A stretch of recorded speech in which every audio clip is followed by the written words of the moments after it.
new Party 1019. The new Party 1019. The new Party 1019. New York's #1 for throwbacks.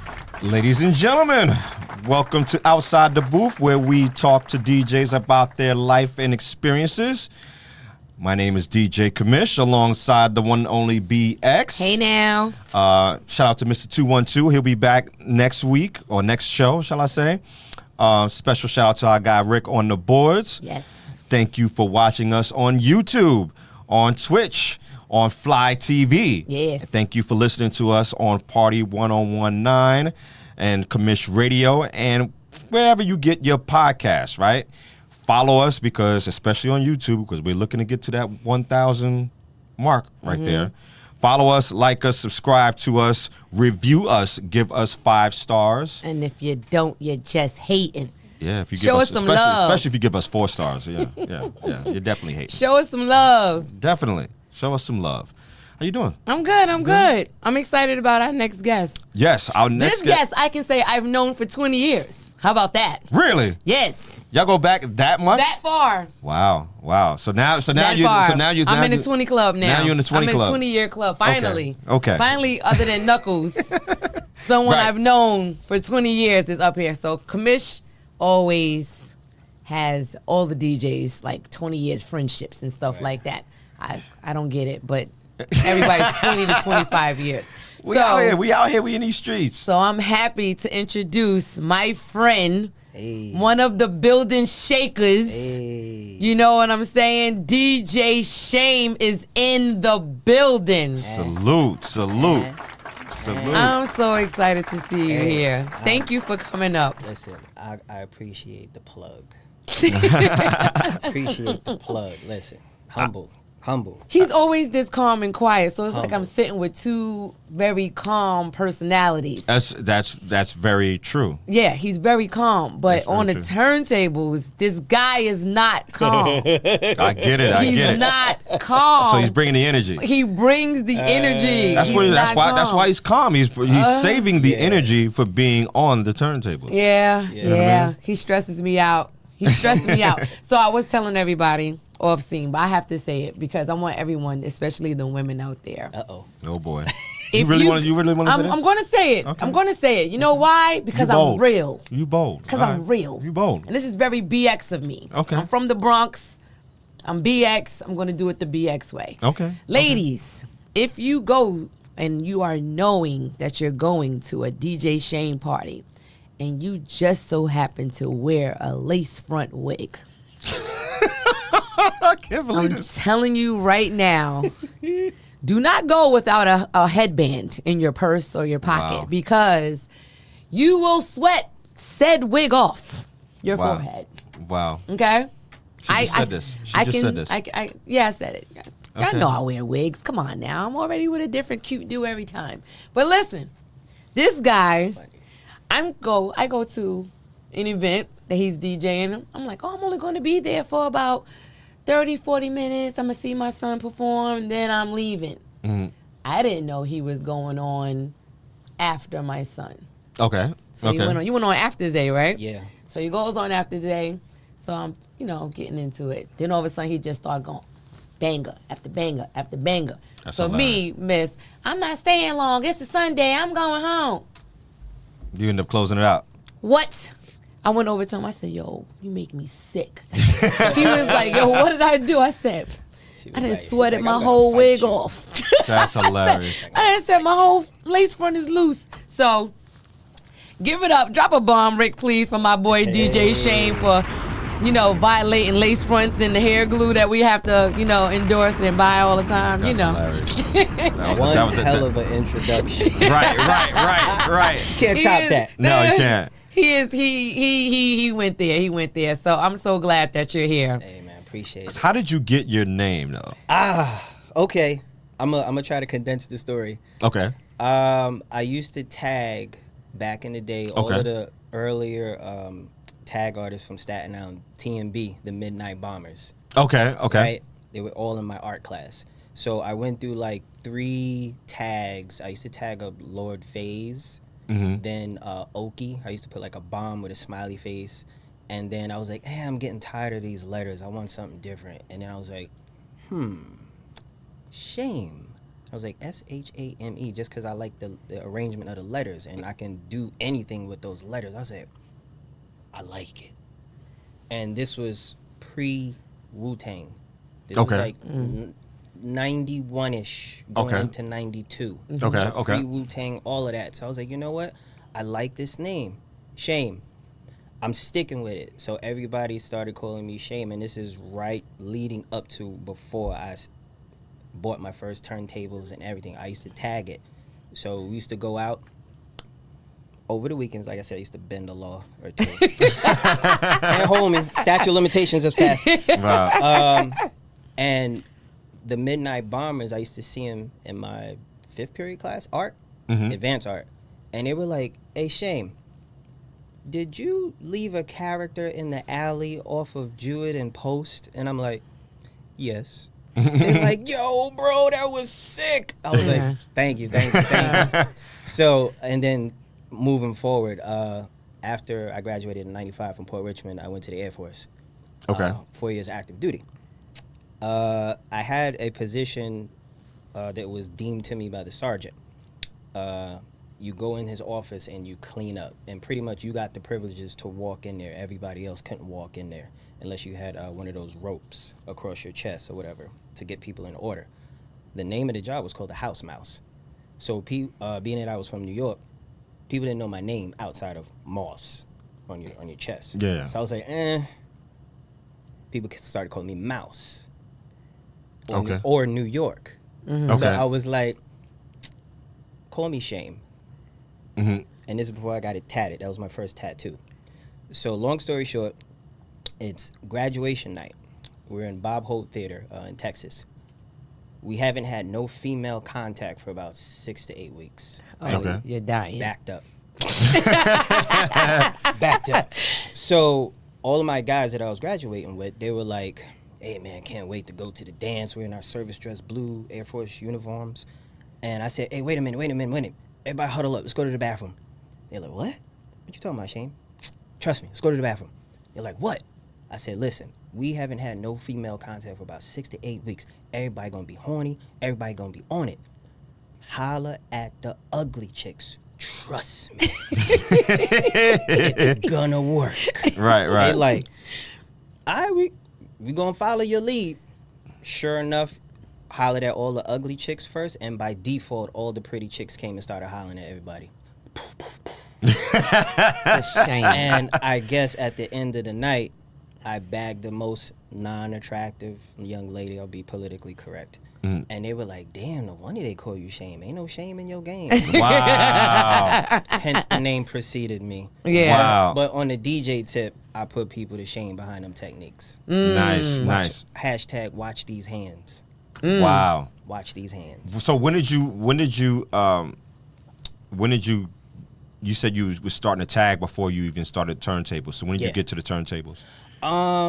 I could give all of the credit to my mom and pops, I guess, listening to Motown, James Brown, funk, house music. So they have vinyl in the house growing up. Oh, yes. Okay. Oh, yes. Mama was like, don't touch my turntable, right? You know, but no, I've received no formal training. Nobody can, like, hold that over my head and be like, yeah, I taught you how to DJ. It was all just, I picked it up one day. Shout out to Coach Vinny, a.k.a. DJ Thriller from Curtis High School. I used to run track when I was in Port Richmond. Okay. And off season, I used to just go to his house, chill in the basement. He had his turntable set up, and he would just play all of these original breaks, like all of the early hip-hop breaks. And I was sitting in the corner like a student, not saying nothing. Have a sandwich, bacon, egg, cheese, Snapple. I'd be like, Wow. and I would just, I don't ask him nothing. I would just sit there and watch and listen. And then one day, my dude, shout out to Steven, he had this old Audio Vox belt drive turntable, and he was about to get rid of it and throw it away. I said, hey, yo, what you doing? He's like, I don't really want him out to throw it away. I said, here's $20, gimme. Right. He gave it to me. Then I went to Pathmark, and there was like some Sony direct drive turntable. So I had mismatched turntables to start out with. And I told my mom, it was one of the Christmases, I said, hey, can you buy me a mixer? and she bought me a Gemini Trickmaster, Okay. and I bought a set of car speakers first, the 2 in the box that you could put in the back seat. Yeah. And you take the auxiliary off a regular receiver, a Technique receiver. I'm in the room messing up my mom's records. Wow. Messing up my mom's records. And it went from, hey, turn that shit down, to, wait a minute, he playing our records. Right. You know, the disco era. So I can honestly say I'm glad I went through the journey of no formal training because I have an appreciation for the art itself before everything went digital. Right. Like I was carrying crates. Yep. Crates upon crates. Do you miss upon carrying crates? No. I don't know why you keep asking that question.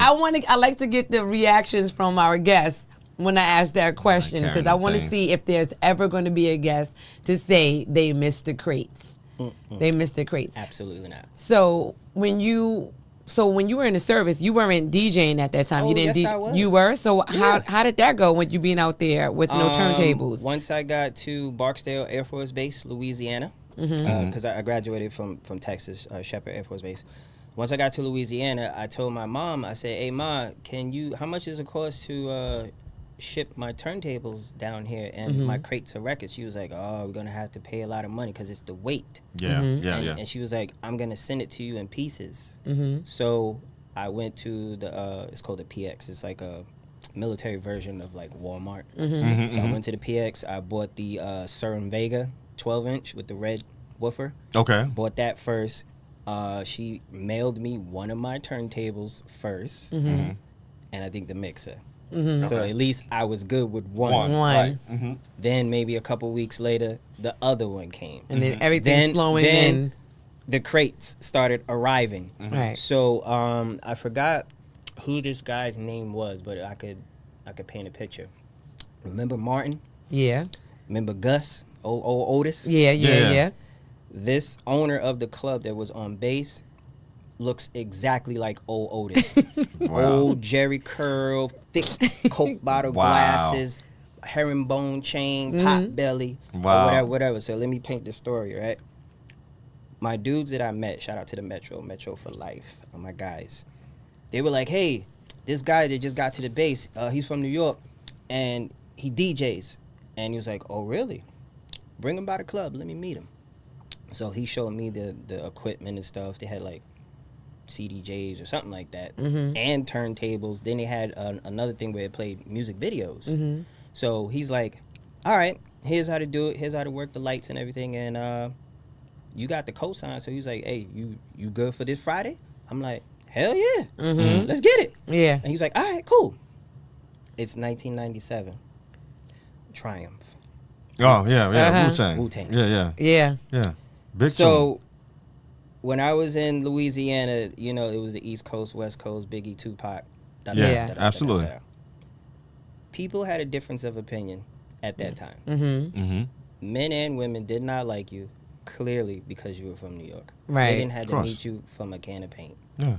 But here's where I drew the line. They all came to the club to party. Right. I had all of the No Limit records, Master P, Yeah. Mystical, Hot Boys, Lil Wayne when he was Lil Wayne. Yeah. But I also had Biggie, Jay, Yeah. Total, reggae music, Yeah. all the East Coast stuff. So I would beautifully merge everything. To make them sweat their hair But- out, they perms out. But it was something about Triumph that the owner didn't like. What? I don't know what it was, but he was like, "Hey, Shane, man, every time you play Triumph, your boys come in here and get to fighting." So I was like, I said, "How you gonna blame it on the record?" Right. Because I said, when I'm not DJing and there's a fight in here and that down south stuff is playing, you don't say nothing. Right. Specifically, Here I Go. Oh my God, that was Fight Club, Here I Go. Fight Night, Yeah. Here I Go. Yeah. or anything about Lil Jon later on. Yeah. What? Brawl. Yeah. Right. So it was strange to me why he was zeroing on this one song. Right. Because as soon as it came on, all my guys are on the dance floor with Carhartt hoodies, fatigue pants, and Timberlands and NY fitteds. That's why. crazy. That's exactly why you just answered your own thing. Take accountability, Shane. I mean, they was vibing. Nah, but that's what happened. They was vibing. That's it was what a happened. vibe. They wasn't. See, they are accustomed. You was in Texas, right? Yeah, well, Texas and Louisiana. You was in Texas, Louisiana. So they accustomed to the no limit. They know what they know what they look like. They know what those people are. Like they know. threatened? Huh? They felt threatened. Yeah, you did it.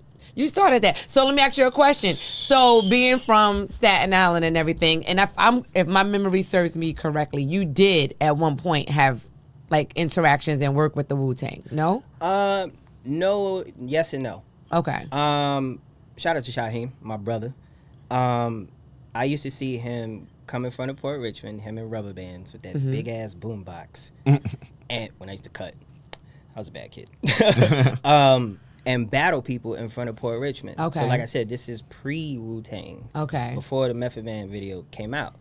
So I was privy to all to see everything. You know what I mean? And then this was like 95, summer of 95. And if you watch the Wu-Tang American Saga, you know what I'm talking about. The Jamaican guy that was running 160 at that time. He had his Goonies in front of the building, Goody Goo Goo. And I'm the little skinny little kid. And that's you. I got dropped off because I was doing a party in Stapleton. It was during the day. Yeah. And my man was like, hey, yo, I need you. Overtime today. Yo, I'm putting bread in your pocket, but it's in Park Hill. And I'm like, okay. And that's right around the corner. Oh, yeah, it was right around the corner. I'm like, all right, let's get it. He was like, all right, cool. Packed up, went around the corner. All his Goonies in front of the building. They're like, yo, shorty, elevator don't work. I'm like, so how I'm going to get all this equipment upstairs? Right. He was like, hey, yo, help shorty upstairs, with all this. Make sure he good, And I'm like, oh, word? I get to the apartment, there's no furniture in there. Because Looks it's a like party. it looked like a movie, right? Right. It was like, yo, set up in the kitchen, Maybe 2.5 hours later, Method Man came through there, did a 1-2, and pew, And pull out. whole apartment like up to here in weed smoke. I was high as a kite. Wow. But yeah, that was probably my only interactions. There was another interaction where shout out to Capadonna, and he knows this authentic story. Shout out to DJ XL. We were at Skybox off Portland Avenue, off the terrace. He had a splint on his left, I believe his left hand, and he was promoting, I think, either the Pillage or something, one of the singles. He came in early. Me and XL's in the booth standing on milk crates because we were mad short. Right. And he comes in and he's like, hey, yo, shorty, yo, make sure you play these records, all right? You heard? And I'm like, hey, yo, Cat, what's good with your finger? He was like, oh, that ain't about nothing. Yo, check it out. I'm going to be back later, though. Make sure you play these records, you heard? I was like, all right, that's what's up. He's like, all right, shorty. These are, I'm a teenager. I'm a teacher. Let me ask you a question. Does this make sense? I started in 92. And again, shout out to my brother, DJ XL. We were DJing in the clubs on Staten Island for adults while we were teenagers. Yep. That's a fact. Does that make sense to you? Yeah. My nephew does it now. Yeah. Really? My nephew does soca parties at Carnival. He's 15. Nice. He been doing that since he was 6 though. I don't think people grasp that concept. Like, that's tough. Like, That's a skill. I was a teenager, still doing teenage parties, but also DJing in the club for adults. Wave Street, Liberty Hall, Caribbean Mystique off the Ave, like all of these like pillars in Staten Island. Like, I touched down and I earned my stripes carrying all them damn crates. Hey, listen, that's what you have to do. But we're going to take a break. We're going to come right back with DJ Shame. It's your girl BX, DJ Commish. We outside the booth. Y'all stay tuned. Yeah. The new Party 1019. The new Party 1019. The new Party 1019. New York's #1 for throwbacks. The new Party 1019. The new Party 1019. The new Party 1019. New York's #1 for throwbacks. Gosh. Yo. Parties. We are back. Just off the air. I mean, some of the stuff that's said off the air is wild. But Listen, shout out to my brother Hassan. Yeah. What up, my boy? yeah. Okay, so building shakers. Yes. What's that about? I see that the logos fly. Yes, sir. everything is The hat, looking good. everything, the merch is the merch is there. popping. Thank you. And shout out to my bros that helped me build the company from the ground up, because we have a company, Diverse the First, and DJ Big Blitz from Queens. Queens get the money. It was a conversation long ago, 2013. We were chilling in the crib, sipping on some Henny. Devil's nectar. Right. I let that go a while ago. Sipping on that dark juice. And we were just talking, DJ rhetoric, and somebody had gave me a compliment that I did a private event. They were like, "Hey, Shame, every time you I noticed that you do all of these parties, man, you really, the speakers you're using, you be shaking the building." And it kind of was like, boom. Building shakers. No, I just shake the building. But I was like, well, I know on the radio they got shake the block. Right. So I was like, well, I don't want people to be like, oh, we're trying to bite off of them. Yeah. So I was like, building shakers. So first it would spell the abbreviation BLDG. That's and then SHAKERS. But I was like, no, it'd be too easy to copy. Yeah. So I was like, you know what? SHAKAZ. It'll stand out. And we went from, it used to look like something else. We changed it to the bridge. That's the Verrazano Bridge? Over Okay. over the letters. And we kind of settled on this. So yeah, it was just a matter of somebody giving me a compliment, saying how well my speakers sound. Okay. And you feel it when you're using grade A quality speakers. You feel it in your chest. Absolutely. Yeah. You shake the building. Absolutely. Yeah. So hence, when we're in the building, we shaking the paint off the walls. How many of the DJs in Building Shakers are there? Because I've seen it's a laundry list of different things that you guys do. But how many DJs? Right now, there? it's myself and DJ Blitz. He has a partner. We may take him in. Shout out to DJ Specialist. We went through some DJs. Some DJs didn't make the cut. It is what it is. No love lost. Yeah. But this is a business. Absolutely. First Right. it was a conversation. Then it spawned into a business. Then we started pumping merch. And now we got the website. We got insurance. Like, this is the business side of it. So it's like, this is the babe. For me, it's my baby. Yeah. And I hold it dear to my heart. And like I said, I got to give all the credit to my big bro, Diverse. Diverse. It was really him putting the battery in everything. And he handles everything. And my brother, DJ Big Blitz, he's like the secretary. Yeah. He does all the paperwork, make sure the contracts are signed, he does everything. This is me being totally honest. I suck at doing paperwork. Okay. So Diverse, he gets on me all the time. He was yelling at me the other day.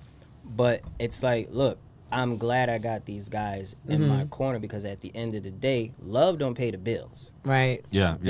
Business first. So I definitely appreciate them for, staying on me. Listen, I've been doing this a long time. It's very hard to find a good team. So, so shout out to you for having a dope strong team. foundation. Yeah. Yeah. Yeah. Because most DJs who don't have teams have to do everything themselves. Yeah. Until they can get that team. That's what I've been seeing. So yeah. So kudos to the team for that. For Yeah. real. I have a question for you though. What was your biggest break in your DJ career? I got to think about that for a second. Or your biggest trial that you have to overcome? Like, what was the biggest thing that you have to overcome? I could say, I guess, trials and tribulations. Yeah. I walked away from DJing in 2009. Why? Ex-girlfriend. You was heartbroken? Yeah, she stomped on my she double dutch. She was like, I mean, what that got to do with the DJing though? it took the motivation out of everything. Really? Really? She was your muse. Yeah, it was almost to the point, and she was talking crazy too. Like, oh, why you doing this and da. You need to. I was like, you had one of them. but this is paying the bills, boo boo. Right. Like, you know what I mean? So Yeah. I walked away For how long? a year. Oh, okay. That's not too long. You took a Yeah. break. Yeah, and That's then I long came- enough. Yeah, it's Yeah. long. No, You had missed to the- re- you had to missed out on a lot of rebuild music. from that. That's long enough. I In missed DJ out. time, that's a lot. Yeah. Yeah, I missed out on a lot of music, and then it was a rooftop party. what's the name of that spot over there off of Bay Street, upstairs from Amendment 118. I forgot the name of that spot, but anyway, it was a rooftop party, and a couple of DJs were like, "Hey, we need you at this party." Okay. It's like, "How about you open up for us?" And I'm like, "All right, cool." I didn't even have a laptop yet. Wow. Didn't have a laptop yet, so I bought records, What crates? crates. Wait a minute. So in '08, you were still on vinyl? Yes. Wow, you were the last of the Mohicans. Yep. Wow. Yep. Here come the last of the Mohicans. Yeah. This is a fact. Like I got on Serato in 2005, and I was among the early ones. Yeah. Yep. I think it was late- 2005. Chris Brown came out in 2005. Yeah, because it's been 20 years. Breezy Bowl. Yeah. So yeah, Chris Brown's Run It was one of the Biggest records. it was one of the last pieces of vinyl that I remember getting. I think the last vinyl that I remember using was, I want to say, Confessions was 04 or 05? 04. Okay, so Confessions was 04. Yeah. That was the last album that I remember. But Chris Brown's Run It was the last Vinyl record you got. vinyl that really took off that I was using on vinyl before the switch. Yeah. And you walked away for a 09. year. I Yeah. sure did. Yep. Where is she now? I don't know and I don't care. Well, she made you walk away for a year, so you must have really She loved created a her. monster though. Really? Yeah, she created a monster. So when you return, so was it that party that you said that you had to return? Yeah, that was my allow me to reintroduce myself. Okay. My name is Shane. Like, Yeah. you know? Mhm. And it prompted me again. She created a monster. I went into the DMCs. I competed like 3 years in a row. And I What's the had to- DMCs? What's that? So that is that's where turntablists battle for prize money. Get out of here. Did It's- you win? it's- I came with 2015. I came in a two-way tie for sixth place. We beat out 22 other DJs in New York City. Shout out to DJ Remedy from Baltimore, Redhead Kid. He beat me out for the sixth place slot. But for me, it was the best I've ever been at that time, skill set, and I got a standing ovation coming off the stage. I'm like, oh snap. But even though I got eliminated, like everybody was like, yo, dope juggle. And shout out to Rob Swift of the Executioners. He was like, hey bro, dope juggle.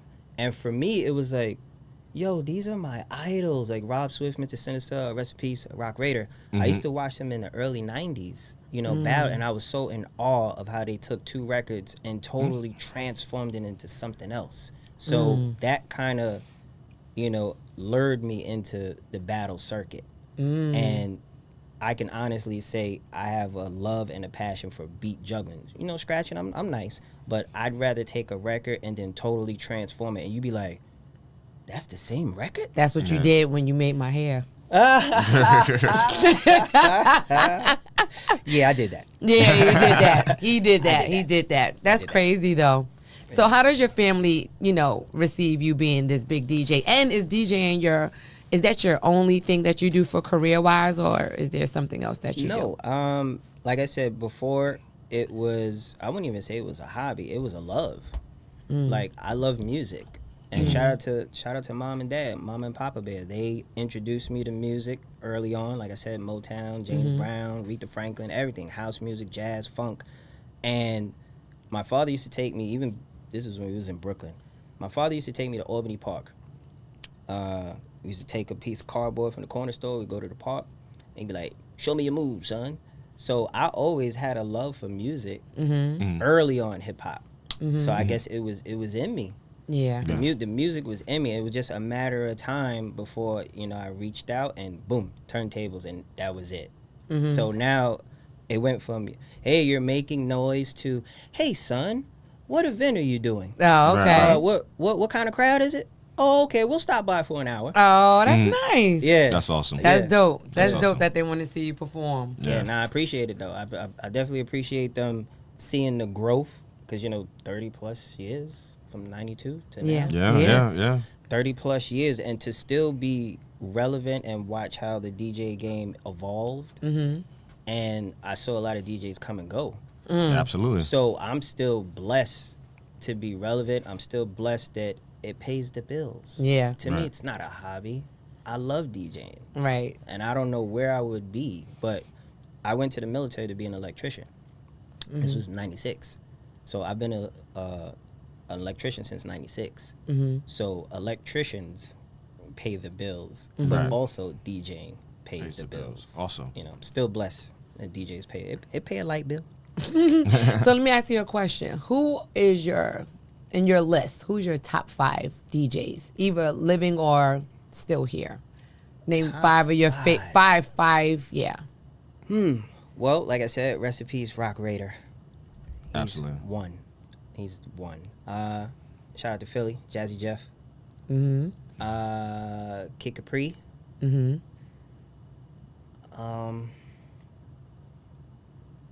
Ron G. Ron G Okay. was dope. And if I have to top it off, I'm gonna go with the OG, Red Alert. Okay. Yeah, Okay. Red Alert. And a bonus, DJ Craze from Florida, Miami. Really? He's a 3-time DMC champion. Nice. Yeah. Really? So Okay. again, I like the people that I studied, and Absolutely. also Kid Capri. Can't forget him. I studied these guys early on, listening to early hip hop radio like 105.9, Stretch and Barbito. You know, when it was a hip hop station, Yep. and then early on listening to Red Alert when he was on Kiss. You know, and Kid Capri when he was on Kiss and BLS. So I used to listen to him early 80s and studying, Yeah. just to study him. You know, And Commission's like, yeah. Commission's like, yeah. I mean, I remember. I remember those. For Because sure. Commish and all the other DJs, they're always stating how studying the craft and practicing your craft is so important. So for me to sit here and listen to you and you actually watched and studied and didn't ask anybody anything and no one ever taught you, that's impressive Yeah. for me to Yeah. know that you are outside doing what you do, you know, shaking off wigs and shaking buildings and everything. It's really nice to see. And then for me to know you 20 years, yes. it's like, it's crazy. So him and DJ XL, Shout out to the bro. I went to a party where y'all both did. I only been to one party where y'all both did it at the same time. Which one? It was Back in the a- 90s? Yeah. Which one was it? I don't know. It was 30 years Wave? ago. You Liberty kidding me? Hall? Probably Wave. Wave. It was probably Wave. Wave Street. Yeah. Yeah. I went there. That's was when about I to had. say. That's when I was just sweating my perm out at that time. I wasn't no wigs, but Wow. those two together was bananas because he would do everything, and then XL would come in and do Reggae. That's it, Okay.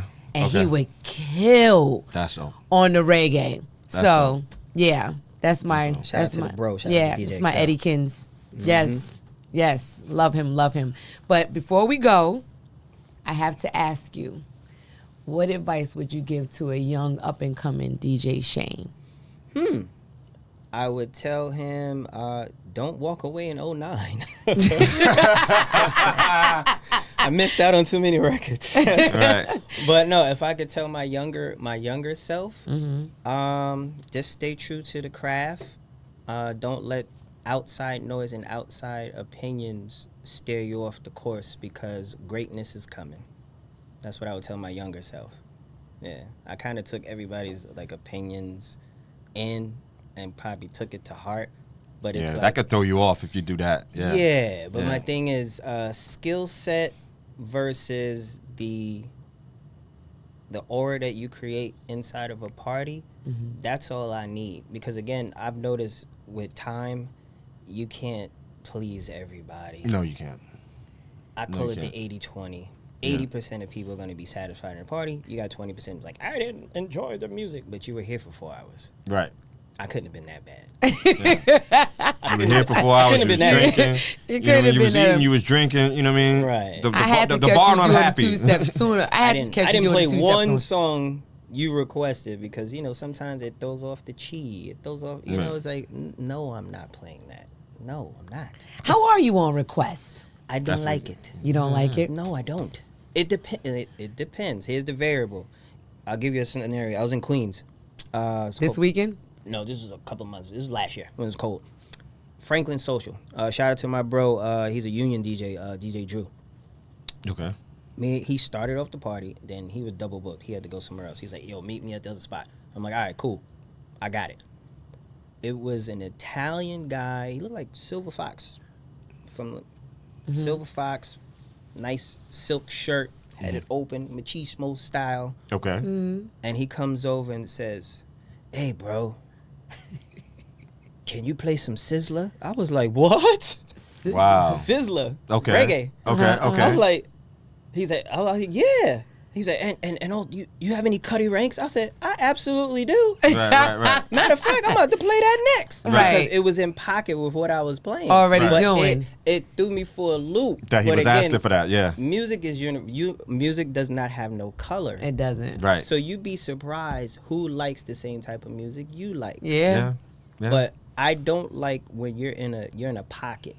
You could be playing whatever, and somebody requests a song that's not in pocket of what you're playing, and they think because it's their song, they are going to, the crowd is going to respond because it's their song. Right. I'd be Nobody like, are you cares sure? about your song. I are you love my sure? song. Nobody cares about your song, especially if your song is not in sync, like Well, he's saying. I stay in pocket with my requests. Just for the record, I stay in pocket. Thank you. Most people. She don't. lying. I didn't have to request any songs when you were spinning, though, did I? No. I said the groove. Yeah, you did. lying. The groove. Yeah, you did. She lying. You hear me?